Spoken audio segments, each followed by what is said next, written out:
யாத்ராகமத்தில் இயேசு கிறிஸ்து முன்னிழலான தேவ ஆட்டுக்குட்டி. ஆட்டுக்குட்டியின் தன்மைகள். முதலாவது, அந்த ஆட்டுக்குட்டி பழுதற்றதாக இருக்க வேண்டும். ஆண்டவராகிய இயேசு கிறிஸ்துவும் தூய்மையானவராக, கரைதிரையற்றவராக, குற்றமற்றவராக, பழுதற்றவராக வந்தார்.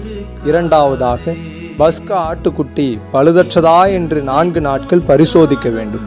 இயேசு கிறிஸ்துவும் பிதாவினாலும் பிலாத்துவினாலும் பிரதான ஆசாரியனாலும் சாத்தானாலும் சோதிக்கப்பட்டு களங்கமற்றவராக காணப்பட்டார். மூன்றாவதாக, ஆட்டுக்குட்டி கொல்லப்பட வேண்டும். இரத்தம் சிந்துதல் இல்லாமல் பாவ மன்னிப்பு இல்லை. ஆகவே இயேசுவும் நமக்காக கொல்லப்பட்டார்.